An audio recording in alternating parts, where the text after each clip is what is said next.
नमस्कार साथियों, क्लास 10 के इतिहास की कक्षा में आपका स्वागत है। आज हम लोग पहले चैप्टर का रिवीजन करेंगे। पहला चैप्टर है यूरोप में राष्ट्रवाद का उदय। आपको इस चैप्टर से 15 क्वेश्चन पूछे जाएंगे और इसके द्वारा कोशिश की जाएगी कि आपके पूरे चैप्टर का रिवीजन हो जाए। तो चलिए शुरू करते हैं पहले क्वेश्चन से। पहला क्वेश्चन है, फ्रांस में सामूहिक पहचान के लिए कौन से कदम उठाए गए? पितृभूमि का विचार लाया गया, तिरंगा झंडा अपनाया गया, फ्रेंच को राष्ट्रभाषा अपनाया गया या इनमें से सभी? तो साथियों, फ्रांस के लोगों में राष्ट्रीय भावना को प्रबल करने के लिए ये सारे विचार लाए गए। वहाँ भी तिरंगा झंडा लाया गया। अलग बात है कि उसका तिरंगा झंडा हम लोग के तिरंगा झंडा से कुछ अलग टाइप का था। तो हमारा आंसर होगा D. Question number second, Napoleon संहिता। यहाँ पर संहिता लिखा गया, तो संहिता नहीं, नेपोलियन संहिता अर्थात नेपोलियन कोड कब लागू हुआ?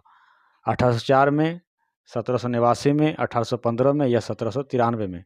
तो साथियों, नेपोलियन संहिता हिटलर शासन संभालने के बाद मतलब 1804 में ही लागू किया गया। 1815 ईस्वी में नेपोलियन का शासन खत्म हो गया। नेपोलियन किस युद्ध में हारा था? अगर आप जानते होंगे तो कमेंट बॉक्स में जरूर कमेंट करके बताएं। क्वेश्चन नंबर 3, लैटिन शब्द लीबर, लीबर का क्या अर्थ है? लीबर, LIBER। तो लीबर का क्या अर्थ है जिससे लिबर्टी शब्द बना है? तो आपका ऑप्शन है समानता, आज़ाद, न्याय या बंधुत्व। तो साथियों, लीबर शब्द का अर्थ होता है आज़ाद और लीबर से ही बना है लिबर्टी। क्वेश्चन नंबर 4, उदारवादियों की क्या मांग थी? उदारवादी और रूढ़िवादी और क्रांतिकारी, ये 3 तरह के विचार थे उस समय यूरोप में।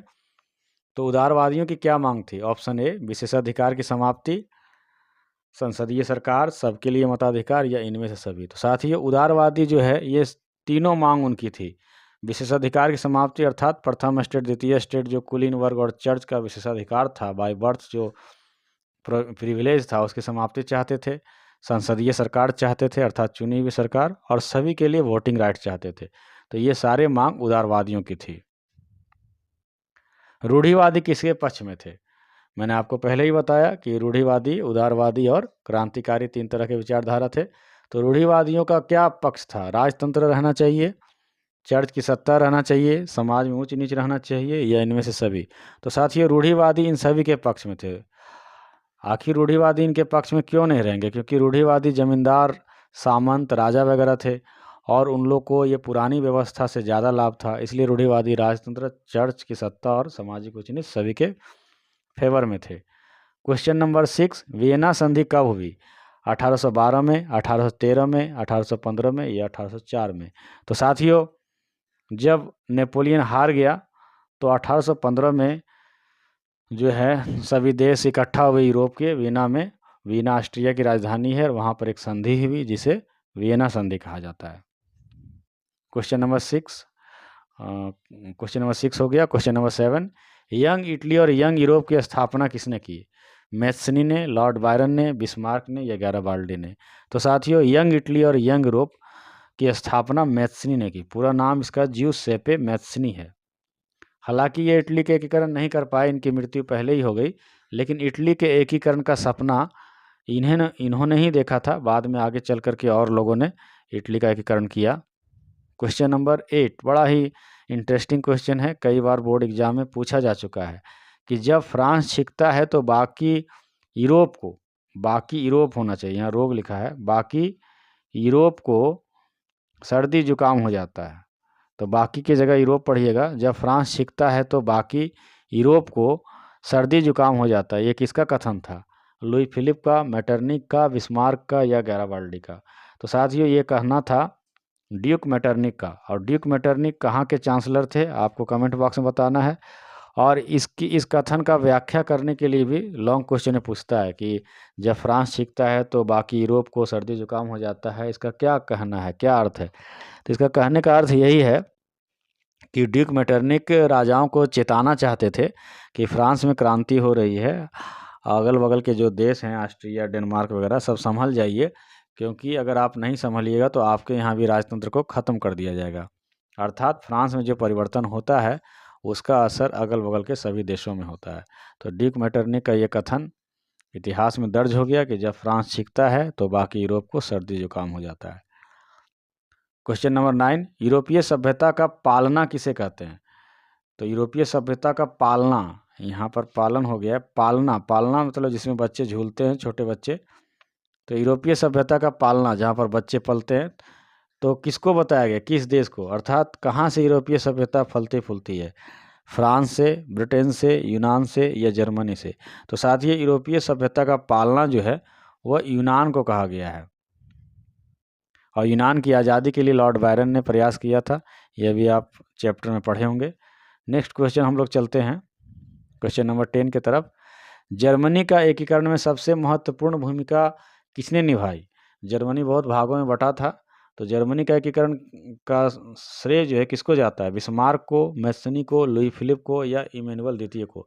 तो साथियों, जर्मनी के एकीकरण का जो श्रेय जाता है वह बिस्मार्क को जाता है। पूरा नाम है ऑटो वन बिस्मार्क। भारत भी जब आज़ाद हो गया, जब अंग्रेज यहाँ से जाने लगे, तो भारत भी बहुत सारे टुकड़ों में बटा था। अंग्रेज़ों ने ये ऑप्शन दे दिया था देशी रियासतों को कि चाहे तो आप पाकिस्तान में मिल जाएं या तो भारत में रहें या फिर स्वतंत्र रह सकते हैं। तो बहुत सारे राज्य नहीं मिलना चाहते थे, जैसे कश्मीर, जूनागढ़, हैदराबाद, मणिपुर। तो इन लोगों को सरदार पटेल ने बहुत ही बुद्धिमानी से भारत में मिलाया। इसी कारण सरदार पटेल को भी भारत का बिस्मार्क कहा जाता है। क्वेश्चन नंबर 11, इटली के एकीकरण में सबसे महत्वपूर्ण भूमिका किनकी थी? गैराबाल्डी की, काबूर की, इमैनुअल द्वितीय की या इनमें से सभी की? तो साथियों, इटली के एकीकरण में इन सभी की भूमिका थी, तो हमारा आंसर होगा डी। क्वेश्चन नंबर 12, 19वीं सदी में इटली कितने भागों में बटा था? अभी आपने देखा कि इटली के एकीकरण में किन किन लोगों का हाथ था। आपको बताना है कि इटली आखिर कितने भागों में बटा था, 7, 8, 9 या 5। तो साथियों, इटली 7 भागों में विभक्त था। इसका सबसे बड़ा राज्य जो था वो सार्डिनिया पिडमॉन्ट था। Question number 13, act of union के तहत किसका गठन हुआ? एक्ट ऑफ यूनियन 1707 ईस्वी में हुआ। तो इसके तहत किसका गठन हुआ? यूएसए का, यूएसएसआर का, यूके का या इनमें से कोई नहीं? तो साथियों, एक्ट ऑफ यूनियन के तहत यूके का गठन हुआ, यूनाइटेड किंगडम का। क्वेश्चन नंबर 14, आयरलैंड को यूके में कब शामिल किया गया? तो यूके में आयरलैंड है, वेल्स है, स्कॉटलैंड है और खुद इंग्लैंड तो है ही। तो कब शामिल किया गया आयरलैंड को? 1808 में, 1688 में, 1707 में या 1798 में? तो साथियों, आयरलैंड को यूके में 1808 ईस्वी में शामिल किया गया। तो हमारा आंसर होगा ऑप्शन ए। साथियों, 1688 में एक क्रांति हुई थी इंग्लैंड में, जिसे गौरवपूर्ण क्रांति कहा जाता है। तो इसे गौरवपूर्ण क्रांति क्यों कहा जाता है, अगर आपको पता होगा तो कमेंट बॉक्स में जरूर बताइएगा। मरियान किस देश का राष्ट्र रूपक है? अर्थात कह सकते हैं कि मरियान किस देश की राष्ट्र माता है? जर्मनी की, फ्रांस की, ब्रिटेन की या इटली की? तो साथियों, मरियान जो है वो फ्रांस की राजमाता है। लास्ट क्वेश्चन, जर्मेनिया किस वृक्ष के पत्तों का मुकुट पहनती है? जर्मेनिया जो कि जर्मनी की राजमाता है, तो उसके मुकुट पर किसके पत्ते रहते थे? साल, बलूत, पीपल या मनी प्लांट? तो साथियों, जर्मेनिया के मुकुट पर बलूत वृक्ष के पत्ते लिपटे हुए रहते थे।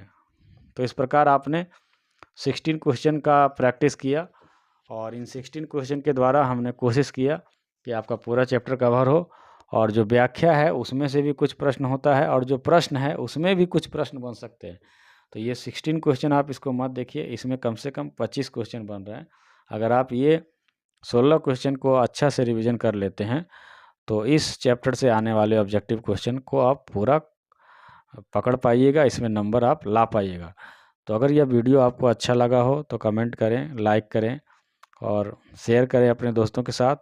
और यदि अभी तक आपने हमारे चैनल को सब्सक्राइब नहीं किया है तो सब्सक्राइब जरूर कर लें। तो मिलते हैं इसी प्रकार के अगले वीडियो में, तब तक के लिए जय हिंद, जय भारत।